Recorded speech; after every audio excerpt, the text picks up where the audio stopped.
Hello there. Yeah, I was just digging some soil up underneath that tree over there. Digging up the soil to see what's underneath that tree, which helps give it its shape and hue and overall health. And the reason I'm starting out class that way is because that's what we're going to do today in this class as we take on our very first element of a media system. We're going to be talking about cultural characteristics. We're going to be likening cultural characteristics to the soil that a tree grows in, because the soil gives it its hue and its shape. And just like this hydrangea bush is here, this beautiful hydrangea bush with blue flowers, the soil is what makes those flowers blue. The soil here in this part of Pennsylvania is very acidic, has a lot of acid in it, and that gives a blue flower. If I was to take that same hydrangea and move it to a soil that had alkaline in it, those flowers would be pink. And so we're digging down today to look at a part of a media system that's not easy to see unless we do some theoretical groundwork. And then we'll be following up with that on Monday, and we'll be looking at philosophies of a media system, which is the root system. So let's talk about culture. It's a commonly used term, but it has so many different meanings, and therefore it's got a has a densely packed feeling to it because there can be so many meanings for it. I go through some of those meanings in the chapter, but basically I want to think of culture in this class as how one set of people are distinguished from another set of people. And we're going to discover that when we get to Sweden. But for now, I want to go through the countries in the book as we start our comparisons, start to lay the groundwork for understanding the media systems in these countries. And I'm going to do them in the order of the book, with the exception of Sweden, which I'll save for last because I want to separate that out and say some things that will help us get ready for our trip. So let's talk about France first. France, many people don't quite realize, is a really large country, actually. It's the second largest in Europe. And also France has a lot of countries that surround it, some of them speaking different languages, like Germany and Spain. It's also got Belgium and Luxembourg and Monaco down in the south. France is surrounded by a lot of countries. Now, France also is one of these countries that had a colonial empire at one point under Napoleon.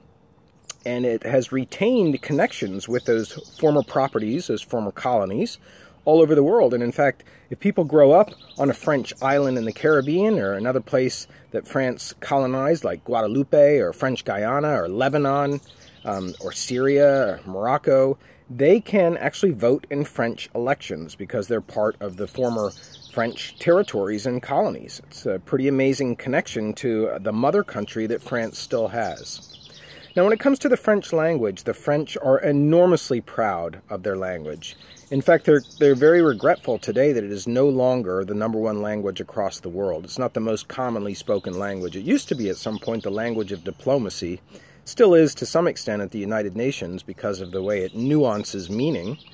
But the French language is a beautiful language, and when you speak French, you are not just communicating, you are also performing. That's why when you see a French person, they're often waving their hands wildly, just talking about regular things on the street, because speaking French is also performing French. And so they're very, very proud of their language, and they don't like to see it eroded any further. And so a word like computer, an English word, they change to their own French word, ordinateur, because they don't want English invading their language. They're very, very proud of their language. France, population-wise, has about 60 million people, and one of the most interesting things is only 6.4% of people in France are living in poverty. It's a relatively small amount, though it's a lot larger than Sweden. French people are known for being extremely artistic. If you look at Paris, for example, you're not allowed to put a satellite dish on the roof of a building because it's going to ruin the aesthetics of Paris. And similarly, as you drive across France, almost every small town you come into is decorated with a little entrance with beautiful flowers. And even the bridges that you pass under, they're not just concrete structures that they build. They tile them, they paint them with murals. The French are just artistic people. The Gauls, the people who formed France, the original nomadic tribes, the Gauls, were very artistic, and it shows up in modern-day France as well. French people are also known for being very political. We have two subjects here in the United States that we say we don't want to talk about at the dinner table. That's religion and politics. Well, that's not the case in France. Politics is one of the first things that you talk about. They love to talk about politics. Now, when it comes to the government in France, France has a parliamentary democracy, but it has a Gaullist-style government. This General Charles de Gaulle And that is different from the Gauls, G-A-U-L-S, that I mentioned earlier. But Charles de Gaulle's style of democracy has the state, the French state, the state government playing a strong role in affairs. And the state government's, one of its major roles is to preserve French culture. So you see a lot of funding that we're going to see in this book going into media, going into TV programs and documentaries to preserve ancient rituals of making cheese or making wine, or styles of dress unique to certain regions of France. And so the government has a very strong role. The government also produces its own media content, we'll find that out later, to compete with commercial media content. We don't find that here in the United States. All right, moving on now past France to another European country. We're going to talk about the United Kingdom, also known as Britain. It consists of Scotland, Northern Ireland, Wales, and England. And the United Kingdom I know very well because most of my parents are from Britain. My dad was Scottish when he was deceased now. My mother is still alive. She's English. And I've lived in England for a couple summers, and I've been there many, many times along with my family. The United Kingdom has an island mentality. We even saw that a couple years ago when the Brexit vote took place, exiting from the European Union. And that is because Britain considers itself neither European nor American. It's an island unto itself. And in some ways, the UK considers itself closer to the US than it does to Europe. The UK also has a former empire that it is still connected with, and it's amazing that that little country, the United Kingdom, controlled over 1/4 of the world's population through its colonization efforts. It had a tremendous navy that sailed all over the world, to the Caribbean, to North America, Australia, as some examples, and it spread the English language. And a lot of those countries still have a strong affinity with the United Kingdom, like Canada still prints the Queen on its monetary, on its money. And so there's still an affinity there for England, for the UK. The UK also has about 60 million people, same as France. Now, in the UK, there is something known as a class system that still exists. That is that you are defined by the class that you're born into, and it's very difficult for you to break out of that class. And part of the way that you are identified as being within a class is by your accent. So my mom grew up just south of London, but the kind of family that she grew up in, a working class family, she has an accent that would never really allow her in her mind to become a doctor or a lawyer. And although she's very learned, she would never have those chances unless she changed her accent. England, or the UK, I keep calling it England, but it's the UK, also has a very high literacy rate. People love to read in the UK. If you go into a pub, the average pub in the UK, you will see people sitting reading newspapers, reading magazines, reading books. You don't see that in American bars so much. People just love to read. And there's a photograph that I have in the book showing people on an average English train, taking a train into the city. I took that photo, and you see so many people. There's like 8 out of 10 people are sitting reading in the morning. Not reading their phones, reading printed publications. The British also like to study what they observe. They're always talking about things as if they're studying it. I'll never forget my taxi ride to London one time when I was going back home to the US, and I needed to get to the airport, and I took a taxi, and the driver was telling me all about the Civil War, which he was studying by looking at documentaries on the BBC. And he was talking about how General Grant was actually a great friend of Robert E. Lee, the Northern General and the Southern General, and they shook hands on the battlefield when Robert Lee conceded the war. He was amazing in the knowledge that he had. A taxi driver. That's very typical in Britain. They like to discuss things and study things. Britain also has a parliamentary government system of government, but they have a monarchy. They have a queen that has a symbolic role. Now we'll move to the U.S. The U.S. is a big country, but surprisingly, compared to France, it only touches 2 countries. Canada to the north, which we see as not a threat, and Mexico to the south, which we do, some people, see as a threat through immigration and drug trafficking. There is also an extensive network of territories that the U.S. controls through its former military engagements. For example, on Cuba, a country that we had an embargo against, and it's still impossible to just travel there on your own free will, we have a military base. And if you go Google military bases in Europe sometime, and you'll see military bases all around Russia. So we have a lot of extensive reach, Iraq and other places where we've had military engagement. Of course, English is our primary language. Spanish is increasing fast, and it's estimated by the year 2050 more people will speak Spanish in the U.S. than English. And we'll see if that happens. In the United States, it has a large population, about 330 million people.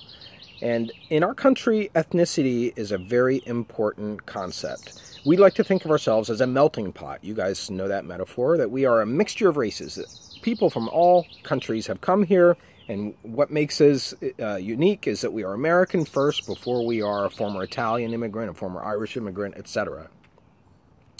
In America, we're known for believing in the American dream, that almost everybody can make it big as long as you work hard. And in fact, work is such an ethic that the average person only gets 1 week of vacation a year, and you really have to fight to get 2 weeks. And in fact, that's where that saying comes from, that in the United States, we live to work, and in Europe, they work to live. And part of that is education. People are expected to get their education, go right to work, start paying the car fees that you have, your license, your insurance, and your monthly payments and all that. In Europe, they actually have a gap year that is commonly practiced. And that's where students will take a whole year off after college because they have the rest of their life to work. Now go travel. They've been studying for 3-4 years. Go travel now. That's the gap year. In the U.S., we're also known for being very practical. And we can see that in our houses. Many houses are rectangular in shape and have very little ornamentation on them. Because in America, we're more concerned with whether things just function, whether things work. We're a very practical people. And of course, in the U.S., we stress the importance of the individual. That's why individuals have to fix their own sidewalks. That's why people can put signs up on their property that say private property. We have privacy and individuality that's celebrated here. We have a representative democracy. That means we elect people who then go on to elect our elected officials. That's the Electoral College. We saw that in the last presidential election.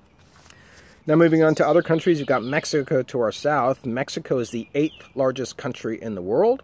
It has an allegiance both to Latin America and to the United States, and so much of the Mexican economy relies on the United States. So there's a kind of dual allegiance there. And unlike other countries that had a former colonial power that invaded them, Mexico does not have a very strong relationship with Spain. You'll find that very different from France, where French Guiana still has a strong relationship with France. And Canada still has a strong relationship with the UK, but there's a very distant relationship between Spain and Mexico. 40% of people in Mexico live in poverty. That's a lot of people. And there's only a 92% literacy rate. But what makes Mexico unique when it comes to poverty is even though it's a very poor country for 40% of the people, it does not starve. There is no lack of food. There's bountiful food. And you can make absolutely zero income in Mexico and still live. Because you can go pick mangoes. You can go fish. You can find vegetables growing in the wild.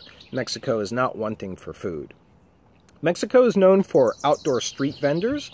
We'll see that in the way that some newspapers are sold. Because it has mostly a warm weather climate, wherever you go in Mexico, you have people that are outside selling things. They set up little stands. They set up taco stands. They have people selling all kinds of things in these little shops with no electricity and no roof sometimes, or just a canopy. And that's very, very common in Mexico. Mexico is also known for a sense of humor, named as relajo, relajo, R-E-L-A-J-O. And this is a way of joking about something that would otherwise be deadly serious, to try and point out that in the end, the spirit of Mexicans is a joyful spirit. I remember one time we were going to see some alligators in a Mexican area that we were in, down by Cozumel, and we got in the back of a pickup truck. And the driver joked to us, Mexican air conditioning, making fun of the fact that Mexicans can't all afford air conditioning for their vehicles. And so the Mexican air conditioning is riding around in the back of a truck getting the wind. All right, so Mexico is also known for being very festive. If you're a female in Mexico and you grow up, then you will have musicians outside of your door playing a song with just your name in it when it's your birthday. In Mexico have big parties. They have a quinceañera, which is a party for a person who turns 15 years old. And they just love to have piñatas and pageantry and parties all the time. Not like really hard partying, getting drunk kind of partying, so much as just being together. And families are very much a part of that. And finally, for Mexico, it's strongly Roman Catholic. And the key religious figure is Our Lady of Guadalupe. It's said that Mexico is more Catholic than Rome. And you see that Lady of Guadalupe in so many different forms, in pendants people wear, hanging from rearview mirrors in people's cars. Mexico is strongly Roman Catholic. Now let's move to China. China is the 4th largest country in the world. It's got one of the earliest civilizations. We don't give China credit for a lot of our inventions, but they did invent things like paper. Yeah, that comes from China. And China is involved in a number of territorial disputes all around, like Mongolia, just to the north of it, as well as Taiwan, which is a breakaway republic in the south of China, and others. In China, Mandarin is the language that's spoken, but there are many parts of China that you still cannot use, that cannot communicate with each other because they speak a different version of Chinese. And the alphabet for China, it's not really an alphabet, but the written form of Chinese is all based on pictographs. It's based on symbols. It doesn't have like A, B, C, D, E with phonetic sounds to them. It has drawings. And there are 10,000 characters in the Chinese language. So imagine we have to learn 26 letters in our alphabet. And if you want to be a Chinese person who's well-versed in your own language, you're having to learn 10,000 characters. Truly amazing. But it also makes it difficult to print communication in newspapers and magazines because there are so many characters that are required by the printing press. In China, there's 1.4 billion people or so. It's the largest population in the world. And there's only an 86% literacy rate, in part because of all these characters that have to be learned. 20% of China is in poverty, so it's less than Mexico, but a lot more than France. In China, China is known for building business relationships first by building relationships with respect and obligation. So if you're going to meet a Chinese person who you may have a business relationship with, you don't start talking right away about your products and your companies. You start to get to know each other's families before you eventually come around to asking about business. It's built on relationships. China is also known for practicing holistic beliefs. When I was in China, I was walking around, I was thinking, there's a store that's missing here in this town. I can't think of what it is. And then it finally dawned on me, it's very hard to find a pharmacy in China. Because in China, the practice of treating people with afflictions is not to give them a compressed pill that's made up of something that's got a lot of synthetic substances in it. The practice in China is to treat you with the bark off of a tree or an herb that you grow in your garden. China has a holistic approach to health. And that's why acupuncture comes out of China. That's why the Qi life energy force, if you know anything about that. That's why the yin and the yang is also practiced, a balance between nature and humans, between humans and the world. That's China. It's very holistic. And then China is also known for artistic performance. You'll see the Chinese melody opera that we'll be studying in this class, one of the main media contents that is aired on television. You have people doing calligraphy. It's a beautiful style of cursive writing that's practiced in China. In China, you have a government that is a one-party political system. The thinking is because the only legitimate party is the Communist Party, why have competition? And so the Communist Party is the one and only party in China. And that means that the Communist Party does not accept criticism also because it doesn't want to be undermined. So we will see a lot of control of the media by the Communist Party, producing media, regulating media, controlling media, because of this one-party system that it has. Moving on to Ghana now. Ghana is a country that was a former British colony. It was also a major source of slaves for the Slave Triangle and colonized by Britain after the Portuguese. So actually the first language in Ghana is English today. And Ghana is characterized also by a lot of tribal languages, not just English, but languages that are spoken in villages and regions. And a lot of those languages are only oral languages. There is no written form of them. So think about that. That's a population that you cannot serve with a newspaper or a magazine or even a web page because there's no written form of it unless they're going to speak English. Ghana has a 74.8% literacy rate. That's not very high compared to the other countries. And we would expect a 31% poverty rate. So a lot of people, approximately 1/3 of people in Ghana are living in poverty. I saw that firsthand when I was there. But at the same time, I saw a tremendous communal spirit. And so that's one of the things that Ghana is known for, a communal, or as I refer to it in the book, a collectivist society, meaning people acting together. So in one of the neighborhoods that I was walking around in, I saw a person who had a flat tire on their car, and they didn't have a jack for the car.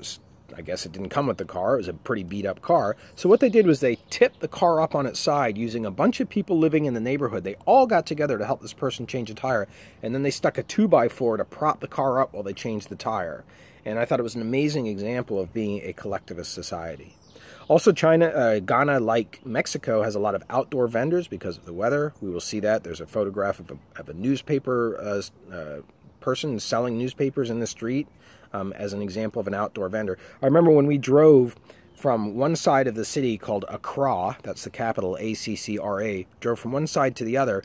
By the time we'd reached the other side of the city, we were approached by vendors that were selling everything from toilet paper to windshield wipers to mangoes to peanuts to you name it. They're selling it in the street.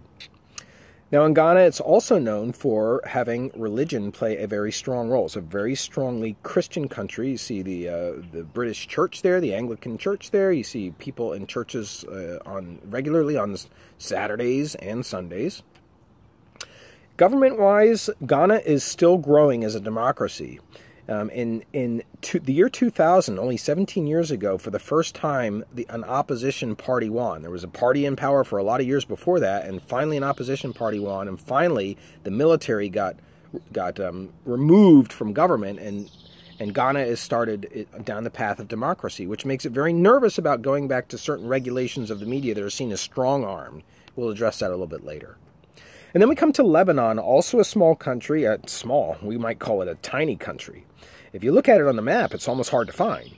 And yet it's kind of like a welcome mat to the Middle East and to Asia if you're coming from Europe, because it's at the end of the Mediterranean, and it's the first country that you cross over into before you get to Saudi Arabia and Israel and eventually China and India. And so it has been a country that's kind of been trampled upon by other empires, like the Ottoman Empire from Turkey, and the French and the British. And yet, in that country of Lebanon today, if you speak French there, it's a status symbol. You're a person that's educated, and you're not looked down upon like if you speak Spanish in our country. Some people will look down upon you. Oh, speak our language. In French, it's a mark. In Lebanon, it's a mark of achievement. Arabic is the main language in Lebanon, and Arabic is a cursive language only. There are no block letters in Arabic, and that has made it very difficult to produce newspapers because cursive writing is tough to line up the lines that are coming out of letters in cursive writing. Just think about that, whereas block letters are separated, right? So that's something that has had to be conquered, and has slowed the growth of printed mass media in Arabic countries. In society, there are only 4 million people in Lebanon. Very, very small country, and again, an 87.4% literacy rate, not a high literacy rate. And once again, 28% of people living in poverty. Part of that is because of this very long civil war that took place over the course of 15 years, which Lebanon is still recovering from, which bankrupted the country.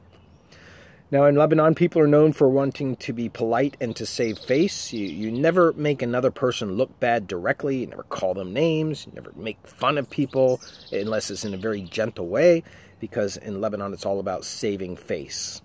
Also in Lebanon, there's a fluid perception of time, similar to Mexico. It's like if something is scheduled for today and it's definite, well, guess what? It's not definite. It may not happen today. It may happen tomorrow, because time comes around again, just like in Mexico. It's a giant wheel. 12 o'clock today has passed? No problem. There will be a 12 o'clock tomorrow. It's a wheel that will always come around. Government-wise, that civil war from 1975 to 1989 has created a very weak central government. We'll see that because... and that government has representatives by its new constitution that have to be Christian, they have to be Muslim, because that's where the war was, between Christians and Muslims for the most part. And so the government today is a very weak government with parties that are representing those two religions as well as other religions. But it means that a lot of the regulations that they have towards media, which we'll be studying later, are on the books, but they can't be enforced because the government is too weak. All right, now finally, let's go on to Sweden. In Sweden, we have the country that we're going to. It's one of 5 Scandinavian countries. Scandinavia, used to talk about Iceland, to talk about Sweden, to talk about Norway, to talk about Denmark, and to talk about Finland. I've been to all of those except for Iceland, which we'll be going to as a class. Finland is different, has a different language. Its language is related to Hungarian, whereas the other countries have a similar language, but they're different. I mean, if you understand Norwegian, it doesn't mean that you'll definitely understand Danish. They're all very different. The Swedes, as we will find out, the part of Sweden that we're going to actually used to be part of the Danish Empire, and so it sees itself as historically Danish where we're going to. And yet they have a kind of a fun relationship with Danish people. They describe them as speaking with a hot potato in their mouth because of the way that they sound. It's like in the back of the throat. And you'll hear that when we get there. I hope, without even understanding the language, you'll be able to hear some of the tonal differences between the two. However, because Sweden is such a small country, it has realized that there's no way that it can provide opportunities for its citizens and for the country to flourish economically unless it adopts other languages. So almost everybody in Sweden speaks English. You can go up to a grandmother and you can speak English with that person in most cases.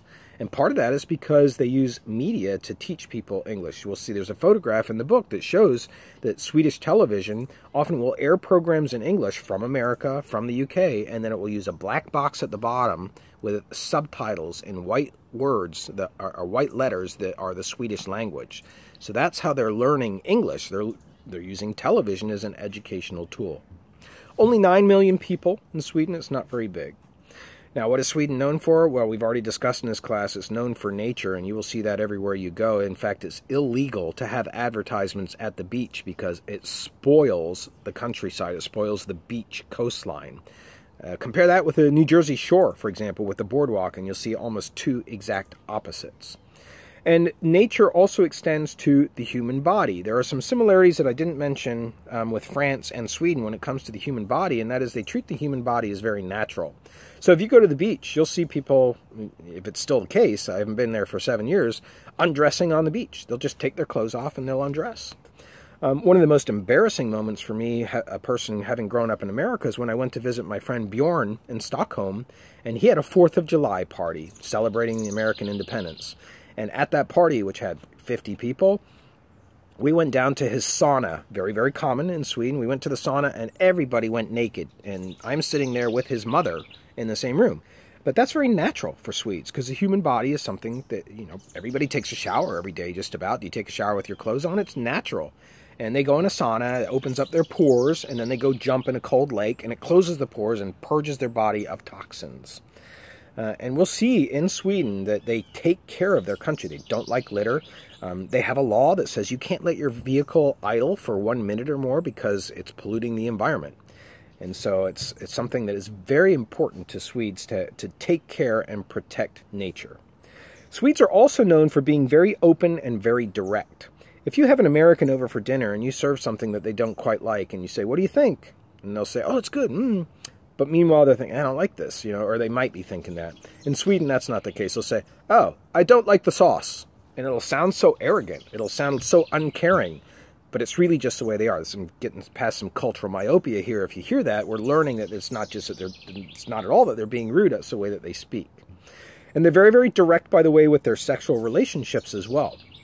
In Sweden, it's very, very common for a female who wants to bring a male home that she met at a nightclub or whatever, and they go up and they spend the night in her room, and then the next morning the male comes down and has breakfast with the family, and everything is treated as if it's just fine, even if it's a one-date kind of situation. And that's because the Swedish family believes that it's more sensible to know where their daughters are rather than to worry that they're out, in the backseat of a car or under an underpass or in a room at a party. That's not the Swedish approach to human sexuality. Sweden is also known for being an egalitarian country, specifically between the genders, but also between all incomes of people. You will not see really big mansions in Sweden that are privately owned, nor will you see poverty. I can go 2 blocks from my house right now, and I can go down 2nd Street in Stroudsburg, and I can see houses that are boarded up. I can see houses that were the sites of former drug busts and even shootings. You don't see that in Sweden.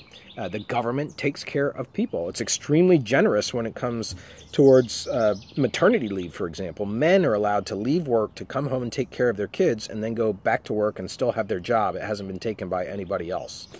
But in terms of gender, you will find a lot of equality. And in fact, we have some students in the class who have already said they're interested in that, and some who are doing some studies while they're in Sweden of female leadership in Sweden because it's on the cutting edge of making sure that females have as much say in the way that the country runs as anybody else. Now, the Swedes, as you know, are a very homogenous looking people.